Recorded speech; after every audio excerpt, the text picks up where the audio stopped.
ಹಾವೇರಿಯಲ್ಲಿ ಜಮೀರ್ ಅಹಮದ್ ಮುಂದೆ ಗದ್ದಲ ಗಲಾಟೆ ಉಂಟಾಗಿರೋದು. ಸನ್ಮಾನ ಮಾಡಿ ಸಮಸ್ಯೆ ಹೇಳಿಕೊಳ್ಳಲು ನೂಕಾಟ ಆಗಿದೆ. ಪೊಲೀಸರೊಂದಿಗೆ ವಾಗ್ವಾದ ಕೆಳೆದಿದ್ದಾರೆ ಮುಸ್ಲಿಂ ಸಮುದಾಯ. ಸಿದ್ದರಾಮೇಶ್ವರ ಕಲ್ಯಾಣ ಮಂಟಪದಲ್ಲಿ ನಡೆದಂಥ ಗಲಾಟೆ. ಸಮಸ್ಯೆಯ ಅರ್ಜಿ ಸಲ್ಲಿಸಲು ವೇದಿಕೆಗೆ ಹತ್ತಿಗೆ ಜನ. ಈ ವೇಳೆ ವೇದಿಕೆ ಮೇಲೆ ಬಿಡಲು ಪೊಲೀಸರು ನಿರಾಕರಿಸಿದ್ದಾರೆ. ಖುದ್ದು ಜಮೀರ್ ಅಹಮದ್ದೇ ಮನವಿ ಮಾಡಿಕೊಂಡಿದ್ದಾರೆ. ದೃಶ್ಯದಲ್ಲೂ ಕೂಡ ಗಮನಿಸ್ತಾ ಇದ್ದೀರಿ, ಜಮೀರ್ ಅಹಮದ್ ಮುಂದೆಯೇ ಗದ್ದಲವನ್ನು ಇಟ್ಕೊಂಡಿದ್ದಾರೆ. ಏನೆಲ್ಲ ಸಮಸ್ಯೆಗಳನ್ನು ಕೇಳೋದಕ್ಕೆ ಜನ ಬಂದಿದ್ರು, ವೇದಿಕೆ ಮೇಲೆ ಹತ್ತಿದ್ದಾರೆ ಅನ್ನುವಂಥ ಮಾಹಿತಿ ದೃಶ್ಯದಲ್ಲೂ ಕೂಡ ಗಮನಿಸ್ತಾ ಇದ್ದೀರಿ.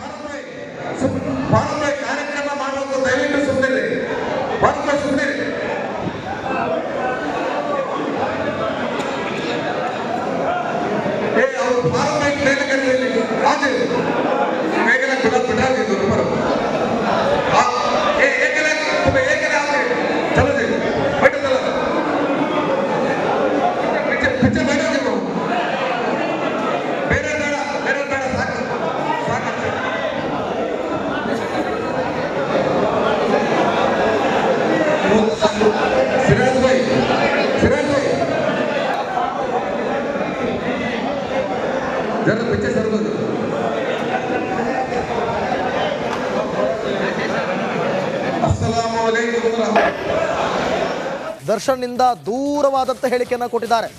ದರ್ಶನ್ ವಿಚಾರವಾಗಿ ನನ್ನ ಹೆಸರು ಸೇರಿಸ್ತಿದ್ದಾರೆ, ನಾನು ಮತ್ತು ದರ್ಶನ್ ಆತ್ಮೀಯ ಸ್ನೇಹಿತರು, ಆದರೆ ನಾನು ದರ್ಶನ್ ಪರ ವಹಿಸಿಲ್ಲ ಅಂತೇಳಿ ಜಮೀರ್ ಹೇಳಿದ್ದಾರೆ. ಏನು ಹೇಳಿದ್ದಾರೆ ನೋಡೋಣ. ನನ್ನ ಹೆಸರನ್ನು ಮಾಧ್ಯಮದಲ್ಲಿ, ಸ್ಪೆಷಲಿ ಮಾಧ್ಯಮದಲ್ಲಿ ನನ್ನ ಹೆಸರನ್ನು ಸೇರಿಸ್ತಾ ಇದ್ದಾರೆ. ನನಗೂ ಅದಕ್ಕೆ ಏನು ಸಂಬಂಧ? ನಾನು ದರ್ಶನ್ ಅವರು ಆತ್ಮೀಯ ಸ್ನೇಹಿತರು ಇಲ್ಲ ಅಂತ ಇಲ್ಲ, ಆತ್ಮೀಯ ಸ್ನೇಹಿತರು. ಸರ್, ನೀವು ಸ್ನೇಹಿತರು ಅಂತಿದ್ರಲ್ಲ ಸರ್, ತಪ್ಪು ಮಾಡಿರ್ಬೋದು, ನಿಮ್ಗೆ ಏನು ಅನಿಸ್ತಿದೆ ಸರ್? ತಪ್ಪು ಮಾಡಿದ್ದಕ್ಕೆ ತಾನೇ ಜೈಲ್ಗೆ ಹೋಗಿರೋದು. ಸುಮ್ ಜೈಲ್ ಹೋಗ್ತಾರಾ?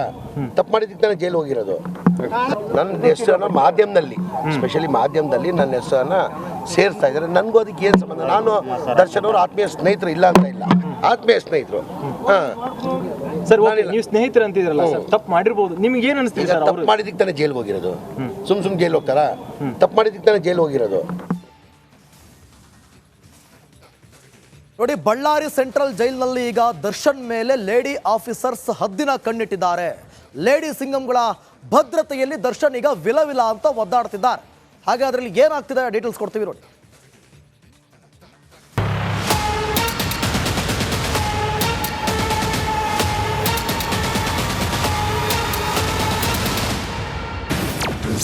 ದಾಸನ ಮೇಲೆ ಲೇಡಿ ಆಫೀಸರ್ಸ್ ಹದ್ದಿನ ಕಣ್ಣು.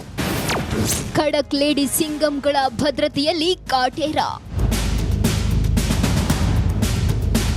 ರೇಣುಕಾಸ್ವಾಮಿಗೆ ನರಕ ತೋರಿಸಿ ಚಿತ್ರಹಿಂಸೆ ಕೊಟ್ಟು ಕೊಲೆ ಮಾಡಿದ ರೌಡಿ ಗ್ಯಾಂಗ್ ಛಿದ್ರ ಆಗಿದೆ.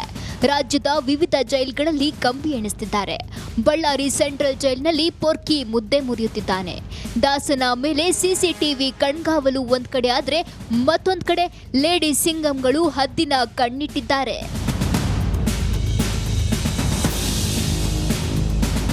ಜೈಲ್ನ ಭದ್ರತೆ, ಆಡಳಿತ ನಿರ್ವಹಣೆ ಸವಾಲು ಸಮರ್ಥವಾಗಿ ನಿಭಾಯಿಸುತ್ತಿರೋದು ಮಹಿಳಾ ಅಧಿಕಾರಿಗಳು.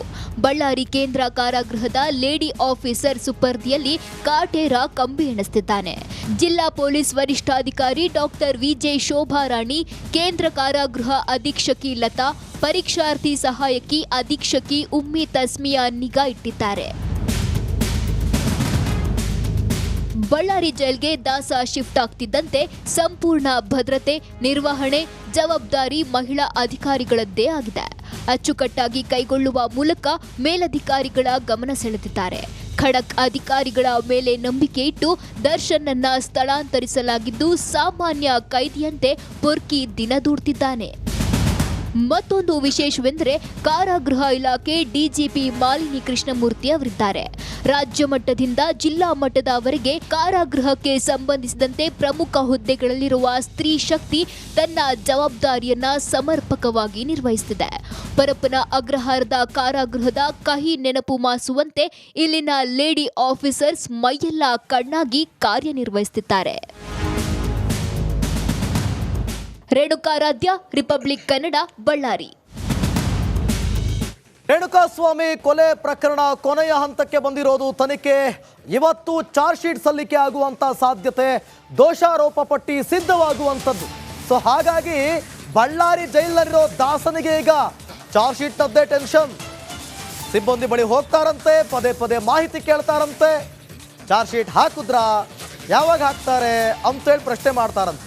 ಇಷ್ಟು ದಿನ ಟಿವಿ ಬೇಡ ಅಂತಿದ್ದ ಕಾಟೇರ ಈಗ ಯೂಟರ್. ಟಿವಿ ಬೇಕು ಬೇಕು ಅಂತೇಳಿ ದುಂಬಾಲು ಬಿದ್ದಿದ್ದಾರೆ. ಟಿವಿ ಬೇಕಾದರೆ ಅರ್ಜಿ ಹಾಕಿ ಅಂತೇಳಿ ಜೈಲು ಸಿಬ್ಬಂದಿ ಹೇಳಿದಾರಂತೆ. ಕೇಸ್ ಫಾಲೋಅಪ್ಗಾಗಿ ಟಿವಿಗೆ ಅರ್ಜಿ ಹಾಕ್ತಾರ ದರ್ಶನ್ ಅನ್ನುವಂಥದ್ದೇ ಪ್ರಶ್ನೆ ಈಗ. ನೋಡಿ, ಫೈನಲಿ ಮಾಧ್ಯಮವನ್ನು ನೋಡಲೇಬೇಕು, ಏನಾಗ್ತಾ ಇದೆ ಅಂತ ತಿಳ್ಕೊಳ್ಬೇಕು ಅಂದರೆ. ಇಲ್ಲ ಅಂತಂದರೆ ಪದೇ ಪದೇ ಚಟಪಡಿಸಿ ಕೇಳಬೇಕಾಗುತ್ತೆ ಸಿಬ್ಬಂದಿಗಳನ್ನ, ಏನಾಗ್ತಾ ಇದೆ ಅಂತ. ಅವರು ಹಗಲೆಲ್ಲ ನಿಮ್ಮ ಜೊತೆ ಇರ್ತಾರೆ, ಏನು ತಿಳ್ಕೊಳಕ್ಕೆ ಹೋಗ್ತಾರೆ? ಸೊ ಹಾಗಾಗಿ ಚಾರ್ಜ್ ಶೀಟ್ ವಿಚಾರದಲ್ಲಿ ಏನಾಗ್ತಾ ಇದೆ ಬೆಳವಣಿಗೆಗಳು ಅಂತ ದರ್ಶನ್ಗೆ ತಿಳ್ಕೊಳ್ಳುವಂಥ ಕುತೂಹಲ. ಸೊ ಹಾಗಾಗಿ ಪದೇ ಮಾಹಿತಿಯನ್ನು ಕೇಳ್ತಿದ್ದಾರಂತೆ. ಈಗ ಆಲ್ರೆಡಿ ಸಾಕಷ್ಟು ಮಾಹಿತಿಯನ್ನು ಕಲೆ ಹಾಕಿರುವಂತಹ ಪೊಲೀಸ್ನವರು ಇವತ್ತು ಚಾರ್ಜ್ ಶೀಟ್ ಸಲ್ಲಿಕೆ ಮಾಡೋದಕ್ಕೆ ಸಿದ್ಧ ಆಗಿದ್ದಾರೆ. ಈ ಬಗ್ಗೆ ಮತ್ತಷ್ಟು ಮಾಹಿತಿಯನ್ನು ಕೊಡ್ತಾರೆ ನಮ್ಮ ಪ್ರತಿನಿಧಿ ರೇಣುಕಾರಾಧ್ಯ. ಲೈವ್ನಲ್ಲಿ ಜಾಯ್ನ್ ಆಗ್ತಿದ್ದಾರೆ. ರೇಣುಕಾರಾಧ್ಯ, ಚಾರ್ಜ್ ಶೀಟ್ ಸಲ್ಲಿಕೆ ಆಗುತ್ತೆ, ಮತ್ತೊಂದು ಕಡೆ ದರ್ಶನ್ಗೆ ಟೆನ್ಷನ್. ಅರ್ಜಿ ಹಾಕ್ತಾರಾ? ಟಿವಿ ನೋಡ್ಬೇಕಾ ಹಾಗಾದ್ರೆ ದರ್ಶನ್? ಅರ್ಜಿ ಹಾಕ್ತಾರ ಹಾಗಾದ್ರೆ?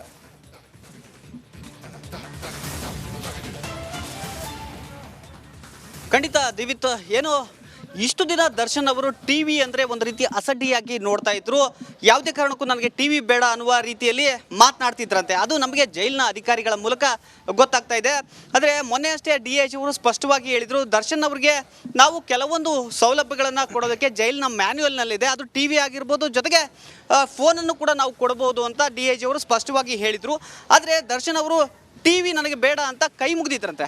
ಆದರೆ ಇವತ್ತು ಏನು ಚಾರ್ಜ್ ಶೀಟ್ ಸಲ್ಲಿಕೆ ಆಗ್ತಾ ಇದೆ ಅನ್ನುವ ಮಾಹಿತಿ ಯಾವಾಗ ಹೊರಬಿತ್ತೋ ಆ ಒಂದು ಹಿನ್ನೆಲೆಯಲ್ಲಿ ದರ್ಶನ್ ಏನು ಕಾರಾಗೃಹದಲ್ಲಿರ್ತಕ್ಕಂಥ ಸಿಬ್ಬಂದಿಗಳ ಬಳಿ ಪದೇ ಚಾರ್ಜ್ ಶೀಟ್ ಬಗ್ಗೆ ಕೇಳೋದು, ಜೊತೆಗೆ ವಕೀಲರ ಬಗ್ಗೆ ಕೇಳೋದು, ಈ ರೀತಿಯಾದ ಕೆಲವೊಂದು ಮಾಹಿತಿಗಳನ್ನು ಕೇಳ್ತಾ ಇದ್ರಂತೆ. ಹೀಗಾಗಿ ಜೈಲಿನ ಸಿಬ್ಬಂದಿಗಳು ದರ್ಶನ್ಗೆ ಒಂದು ಸಜೆಸ್ಟ್ ಮಾಡಿದಂತೆ, ನಿಮಗೆ ಟಿವಿಯ ಅವಶ್ಯಕತೆ ಇದೆ, ಬೇಕಾದರೆ ನೀವು ಅರ್ಜಿಯನ್ನು ಸಲ್ಲಿಸಿದರೆ ನಾವು ನಿಮಗೆ ಟಿವಿಯನ್ನು ಕೊಡ್ತೀವಿ ಅಂತ ಸಿಬ್ಬಂದಿ ಹೇಳಿದಂತೆ. ಹೀಗಾಗಿ ದರ್ಶನ್ ಅವರು ಇಷ್ಟು ದಿನ ಟಿವಿ ಅಂದರೆ ಕೈ ಮುಗಿತಾ ಇದ್ದವರು ಇವತ್ತು ಏಕಾಏಕಿಯಾಗಿ ನನಗೆ ಟಿವಿಯನ್ನು ಕೊಡಿ ಎನ್ನುವ ಒಂದು ಮನವಿಯನ್ನು ಮಾಡಿದ್ದಾರಂತೆ. ಜೈಲಿನ ಮ್ಯಾನ್ಯುವಲ್ನ ಪ್ರಕಾರ ಒಬ್ಬ ಕೈದಿಗೆ ಟಿವಿಯನ್ನು ಕೂಡ ಕೊಡಬಹುದು ಅಂತ DIG ಅವರು ಸ್ಪಷ್ಟವಾಗಿ ಹೇಳಿದ್ದಾರೆ.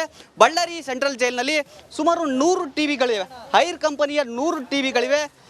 ಅದರಲ್ಲಿ ಒಂದು ಟಿವಿಯನ್ನು ದರ್ಶನ್ ಅವರಿಗೆ ಕೊಡೋದಕ್ಕೆ ಈಗಾಗಲೇ ಎಲ್ಲ ವ್ಯವಸ್ಥೆಯನ್ನು ಕೂಡ ಮಾಡಿರ್ತಕ್ಕಂಥದ್ದು. ಅಂದರೆ ಸದ್ಯ 100 ಟಿವಿಗಳಲ್ಲಿ ಕೆಲವೊಂದು ಟಿವಿಗಳು ಕೆಟ್ಟಿವೆ, ಇನ್ನೇ 2 ದಿನಗಳಲ್ಲಿ ನಾವು ಟಿವಿಯ ವ್ಯವಸ್ಥೆಯನ್ನು ಮಾಡಿಕೊಡ್ತೀವಿ ಅಂತ ಜೈಲಿನ ಅಧೀಕ್ಷಕಿ ಲತಾ ಅವರು ರಿಪಬ್ಲಿಕ್ ನ್ಯೂಸ್ಗೆ ಸ್ಪಷ್ಟವಾಗಿ ಹೇಳಿರ್ತಕ್ಕಂಥದ್ದು. ಅಂದರೆ ಇಷ್ಟು ದಿನ ಟಿವಿ ಅಂದರೆ ಅಸಡ್ಡೆ ಅಂತಿದ್ದವರು ಈಗ ಏಕಾಏಕಿಗೆ ಟಿವಿ ಬೇಕು ಅನ್ನೋದ್ರ ಮೂಲಕ ಟಿವಿಯ ಬೆಲೆಯನ್ನು ಈಗ ಕಂಡುಕೊಂಡಿದ್ದಾರೆ ಅಂತ ಹೇಳಿದರೆ ತಪ್ಪಾಗಲಿಕ್ಕಿಲ್ಲ. ದೇವಿತ್, ರೇಣುಕಾರಾಧ್ಯ, ಈಗ ಟಿವಿ ಅವ್ರ ಅರ್ಜಿ ಸಲ್ಲಿಸಿದ್ರೆ ಅವಕಾಶ ಮಾಡಿಕೊಟ್ರೂ ಕೂಡ ಅದರಲ್ಲೊಂದು ಕೆಲವೊಂದು ನಿಬಂಧನೆಗಳಿರುತ್ತಾ, ರೂಲ್ಸ್ ಅಂಡ್ ರೆಗ್ಯುಲೇಷನ್ಸ್ ಇರುತ್ತಾ, ಲಿಮಿಟ್ಸ್ ಇರುತ್ತಾ, ಹೇಗೆ?